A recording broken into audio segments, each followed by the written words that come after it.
Hello, and welcome to week 15 in this Stitch Circle Show challenge.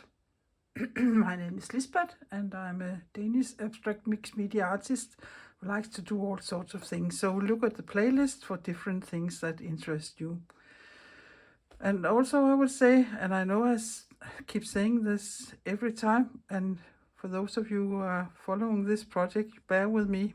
Others may just stumble in here, but please go back and look at week 1, where I will explain everything about this challenge and everything about what the Dogma Rules is about. There's a playlist down here under more or in the description box. You can find it there and look at that. Boop, boop, boop. There is also a link to how I made the cover for this book here, but it isn't. You don't need a book like this for doing this challenge. There also is a link for a Facebook group where you can participate and show you what you have been doing. But you have to be a member of the group, and you have to apply, and you have to answer 3 questions. And if you don't, I won't let you in. That is one strict rule I stick to. But enough of me talking, and let us jump into week 15. And let me see where we ended up last week. This was this spread here I made last week. So I would just put it away here for a little. So for this week, the following rules are. The first rule is take a piece of watercolor paper, trace a circle, paint it with what you have, a slight wash, not a strong color. You can use watercolor, or you can use a watercolor pencil or some Stabilo and dilute it, or if you have crayons, use whatever you have. But I think the watercolor looks nice. And let it dry, of course. And the color I have chosen is because I like my spreads to be looking nice together. So I will be in this color family here. So, but as I said in last week, it could be blue, green, or turquoise. That's up to you. But when this circle is dry, if you have painted it with watercolor, you will divide it up in 3 slices, like if you were cutting up a pizza or a birthday cake or something. You don't have to make the center slam bam in the middle. You can go offside. That is totally up to you. But you can see when I'm showing it to you. So mark them up with a light pencil. You can always erase it afterwards. Yeah. Let me see what else there is to see here. Yeah, but see, 3 slices, and they can be different sizes. Then I want you to where you put your center to push poke a bigger hole, and the outer line here where one of your slices is, punch some holes. It could be with about half a centimeter, 6 millimeters or so. That's up to you. It is depending on how big your paper is or how big your circle is. And then you punch holes only there where the slice is, not where the slice isn't.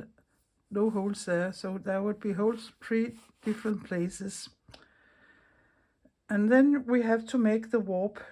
And if you're used to mending socks, you know you have the warp, and then you weave up and down and up and down, and then you make that into the center and up in the holes here, and you do it all 3 places. And then you start weaving, and I have made a swatch for this to see if it works before I set you to do it. And I start out here in the holes here, and then I come up here and go down there, and the thread will also be on the back side, and cover up in the next hole and down there, and then you go do that all the way in the slice, and then you do it in the next slice and in the next slice.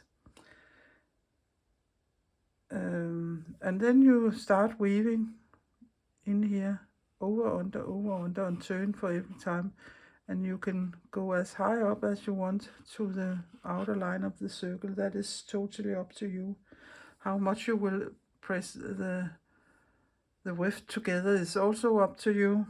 And the fifth rule here is use a color or different colors in the same color family as your substrate is painted with.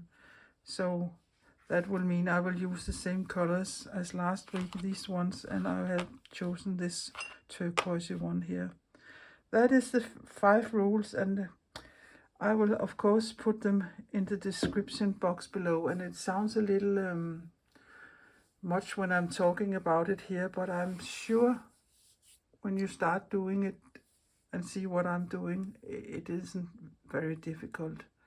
So I will paint my circle first. I have such a template here, but if you don't have that, use what you have of plates and other thing in your household to trace a circle.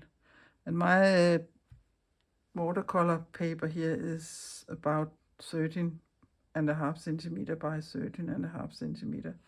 So I will just trace a very soft line here. And then I will take my watercolor here, and I have some water there, and I will just take my brush.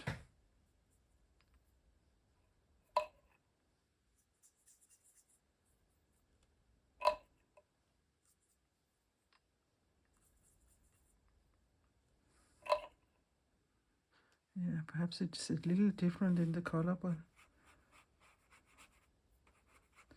than I thought it was. But yeah, it will be as. No, I think I will find another color. I think that is too. Perhaps that it's, yeah. It will be like this.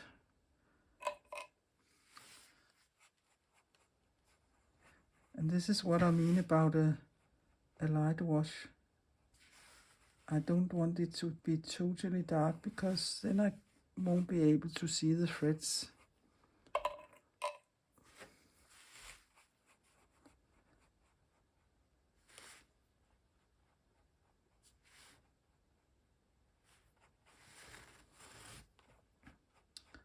That is quite strange. It is getting purple. The color of the said glacier turquoise.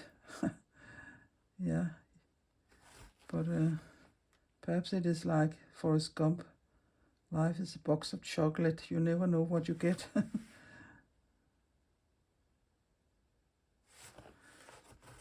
movie has just been sent here in the Danish television. It is.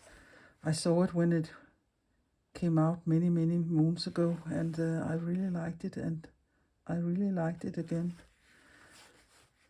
That's a strange thing with, or not strange, but you never know if you have seen something many years ago and you see it again all this year after. It isn't everything that works. Still, time has done something, and perhaps you have changed too, or the world have changed. But I still think that was a good movie.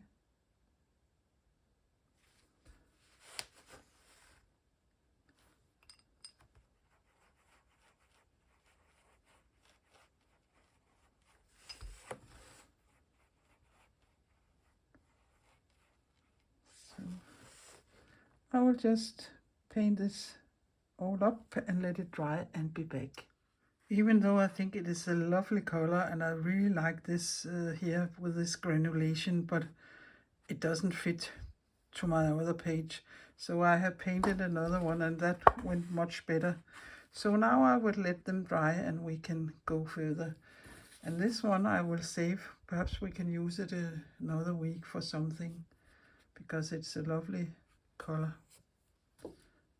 but I will be back. Oh, it's so dry, so we can work further. And I don't want my big hole in slam bam in the middle. I will offset it a little. So I will start taking a poking tool or a big needle or what you have, and I think I would go down here. That was just my needle, and I have such a punch thing here, but you can use a knitting needle or whatever you want to make a hole here. And there's sitting some extra paper here on the back, and just let it be for now. So that would be the center for the 3 slices I'm doing, and I will just mark them up. So I think I will go, oops, and you can of course do it any way you want, and I will just make a very fine thin line there and there, from the hole and out to the outer line there, like this. And I will make another one up here, and don't mind that these 2 lines aren't the same heights. That's okay. And there. And I think I will make a small one here.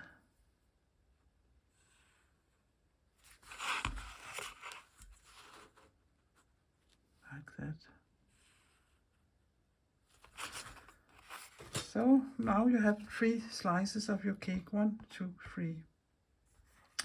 And now I will take my punch thing and punch holes here in the outer line, there and there.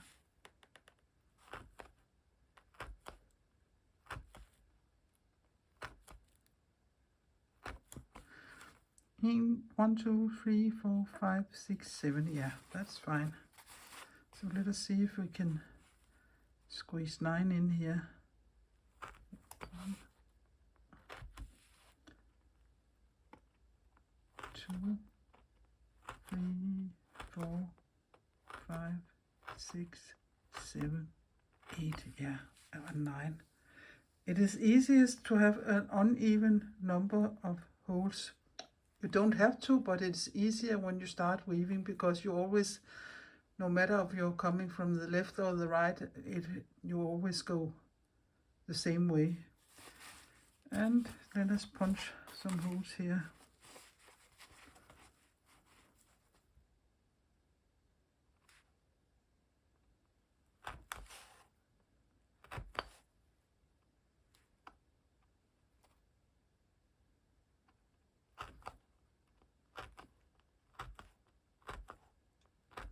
That was also 7, but you can make them as big or as small as you like. And I have these 3 colors here I want to use. So I think I would make one of the slices in one of these 3 colors. So let us just start with a smaller one. And you need, if you have 7 holes here, you need 7 times of the thread by 2. That is 14 of this, to be sure that your thread is long enough, or else take a very long thread. It isn't nice if you just come up here and you don't have enough thread. So I will just take a long piece here and hope I have enough. And then I will thread a needle, and here it is nice to have if you have a long needle, that would be nice when you start weaving, not for this but for the next step. And I will just, I know I normally don't make knots here on my back, but I will just make a small one here. You can always tape it if you want to. So you come up in the outer And now I will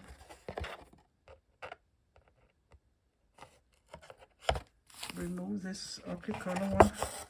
And you go down in the hole here, come up in the next hole,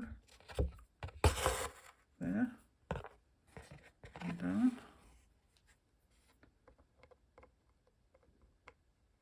And up.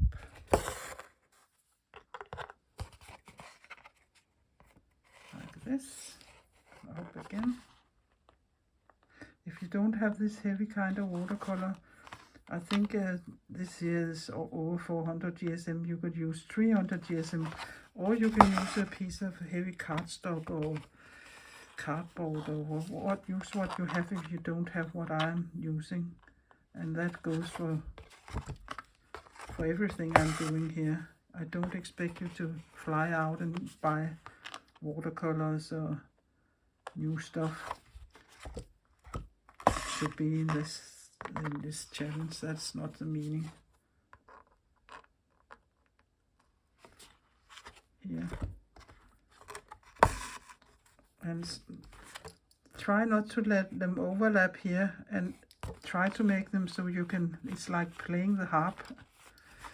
It should be not so tight so the paper will buckle like this, but they have to be quite tight.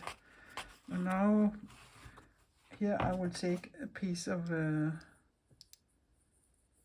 tape and secure my thread if I can find the end. Here. Like this, and a good long one, so, and stretch it good. There.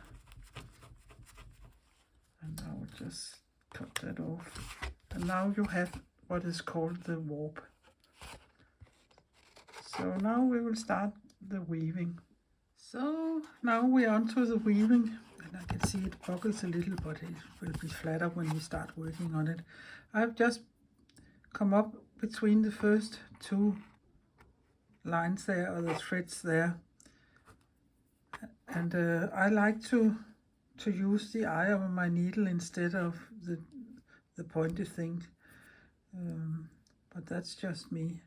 But my thread is sitting there, and then I go under the first thread, under the third, the fifth and the seventh threads, and then I pull my thread through, and I don't pull very hard. You can see this thread is to follow that thin line you have there, so don't pull too much in your thread, because then this thing will go wood like this, and that isn't the meaning of it.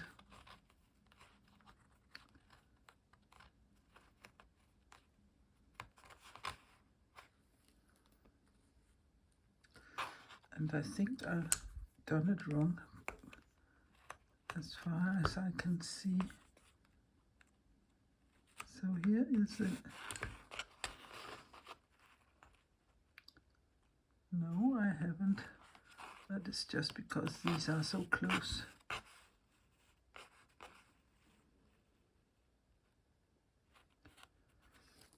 So like this. So that is fine. All is fine. So again, I will go the opposite way. So I will go under the second and the fourth and the sixth.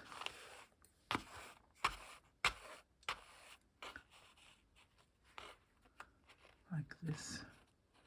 And you can use your nails for pushing it up, or you can use your poking tool. There. And because you started, or you ended here and were over the last thread, then you have to go under. So you always do the opposite of the row before. Perhaps I should have taken the lighter thread. It would have been easier to see what I'm doing. So, but I have a little fifth here. I put my needle down here. I don't push it through, but just hold it down so I know I don't pull more than I shall in this thread here, so it would lie nice here. And again,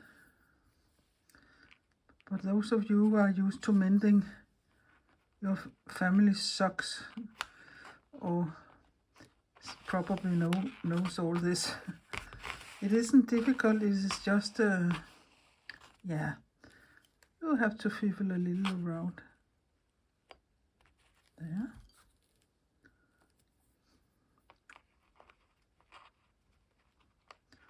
Over, under, there. And again. Oh, I have a thread here that isn't supposed to be here. Let me get rid of that. And I just put my thing there.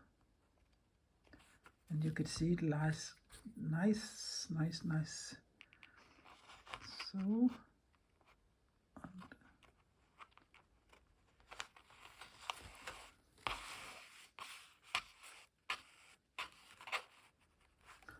and again I will take my tool and just hold it so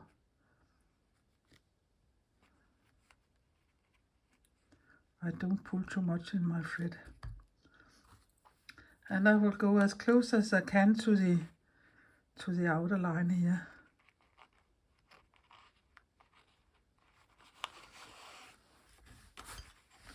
Whoopsie, all my thing here is sliding around.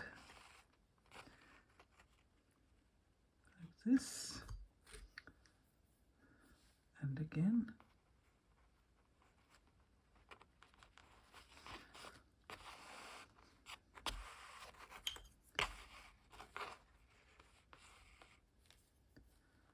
Holding it there. So it will lie nice and flat.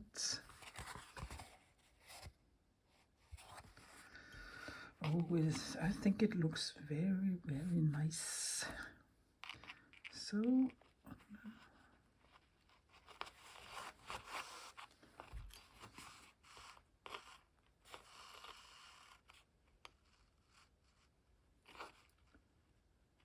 there.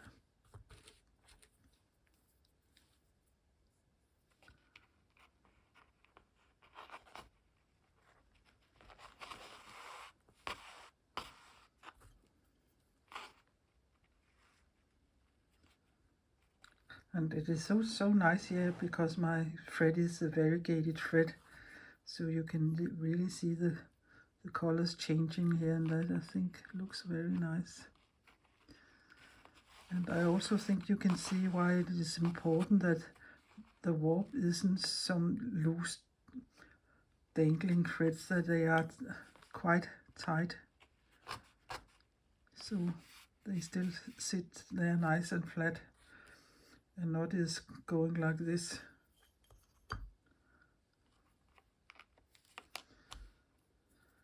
And the reason why I said a bigger needle, not bigger but a longer needle, if you have it's no problem here, because I can do it in one work way, this line here. But if you have a bigger space or a bigger slice here, you will have to do it by 2 times perhaps, if you have a longer needle, that is perhaps easier.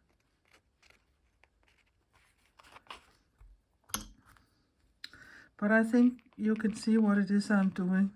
So I will make this one through here, done, and start up the next one.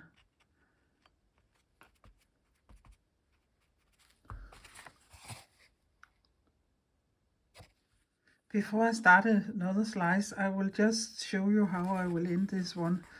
My last thing was going under this weft here, warp.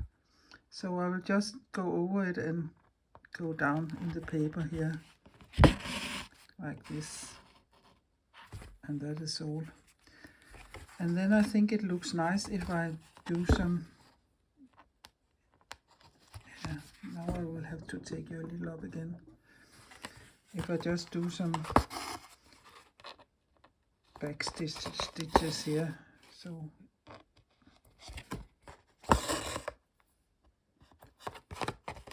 well, it looks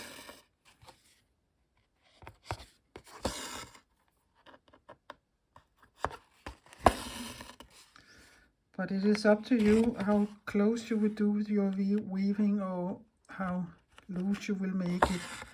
And there are so many ways you can attack this.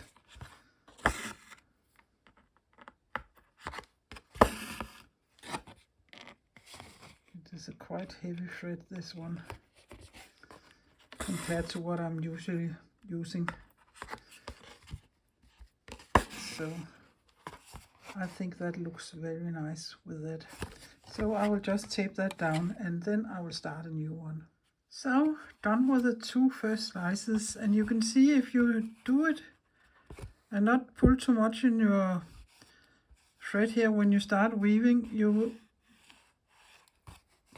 line where you have traced the slice will be under here, so you don't have to erase it. This I would erase when I'm done, but I'm started at the last slice here, and it is always so exciting when you start a new color and see how that looks like. And this one is a little wider, so you'll see when I come up here closer to the outer line of the circle, if I can get my needle through in one. There will always be a little crowded here in the middle because your threads are so, like your warp is so close to each other. So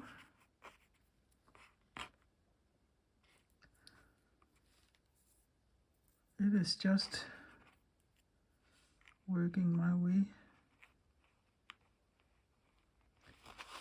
through this also, and I don't think I have thread enough here for the whole piece, so I can show you when I run out of thread how to change, or not change, but end the thread and start a new one.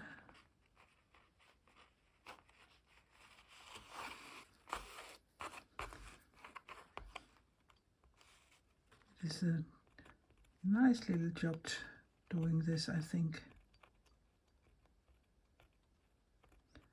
You can always go in afterwards and move a little around with them if you think there's something that isn't sitting so nice as you would like it to sit.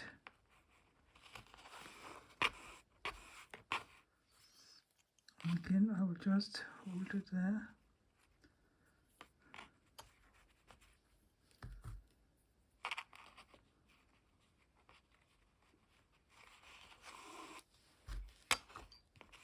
Sorry for my arm. Yeah.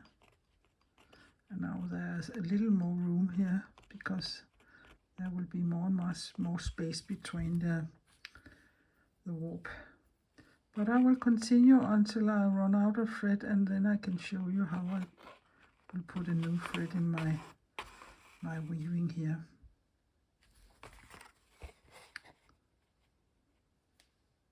So I'm running out of thread, so I will just, here I'm going over the last thread here, I will just go down somewhere here.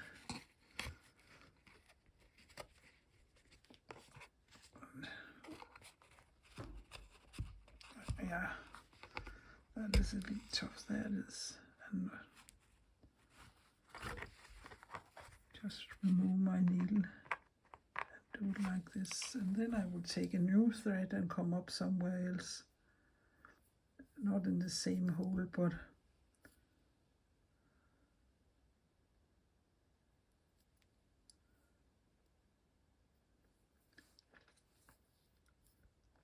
I will thread my needle and start all over.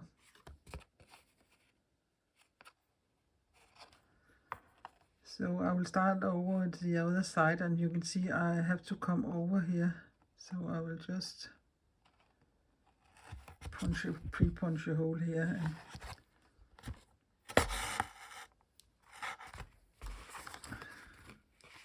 do it like this.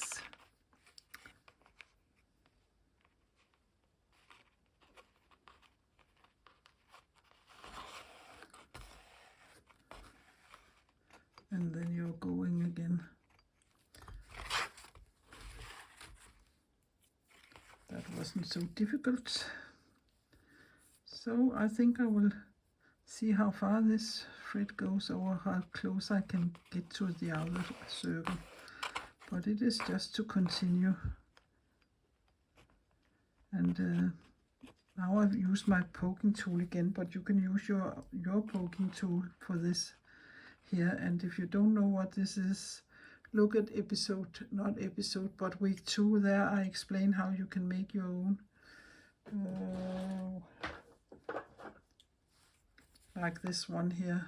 So look at week 2 if you're interested in that. So I'm done with all the weaving, and I have just made some back stitches up there to end them, and I think it looks nice. So all I want to do now is erase my pencil line here.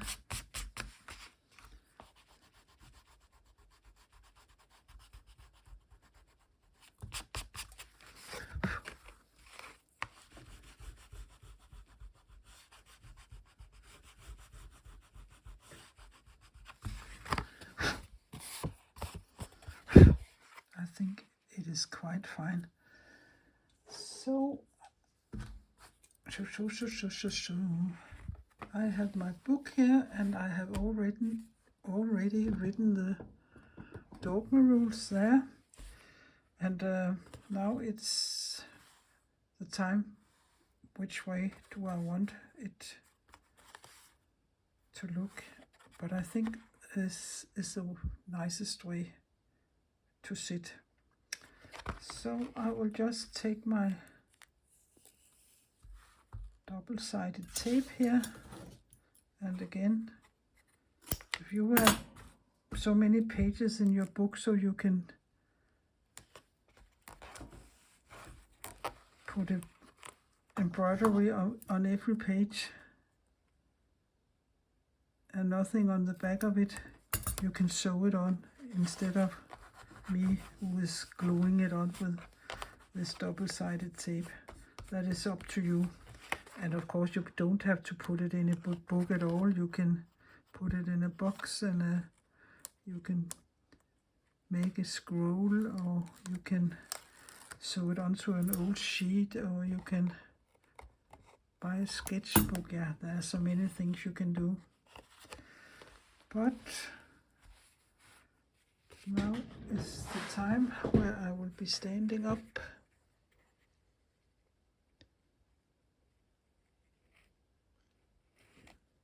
There. And I will line it up. Perhaps you think I'm crazy. Yeah, that's all right, because I am a little crazy. But to me, it looks so nice that these 2 pages are in the same color family. In this case, I have used exactly the same thread, and I don't mean you have to do that, but it is just a nice spread to look at. But if you are doing it nothing like this and put it in a book, it doesn't matter if you think your spreads are going to look nice together, or they would be a little cohesion. But that's just me. But I really think this turned out nice. And if you think it sparkles a little too much, you could perhaps cut a little of the overlapping papers there on the back, but I think it lies flat because you're warping the thread around here. So I think that is a nice little thing. And of course you could do it bigger or smaller, or in other, if you want to do it again by yourself, you don't have to only do 3, you can do 4 or 5 or whatever you want to do. Perhaps you should make the hole a little bigger, but yeah, that is it. I will take some close-ups and be back. So this was week 15, and I hope you find it interesting and you have learned something new, or perhaps got some tips and tricks here today. And I hope you still are hanging on to this challenge here. There are so many things you can do, and when I started it, I was a little, oh, can I find 52 different things to do here? But now we are already on week 15, and I think I can manage to come up with 52 different things for this whole year here. So if you like this and you want to spread the good news for others who maybe are interested in doing this challenge, please give my video a thumbs up and please consider subscribing my little Danish channel. That's the only way we can spread this happy news here. So please thumbs ups and like and subscribe and hit the little notification bell. That would be very great if you would do that, and I would appreciate it very much. So all I want to say now is take care, be creative, and see you next Thursday. Bye bye.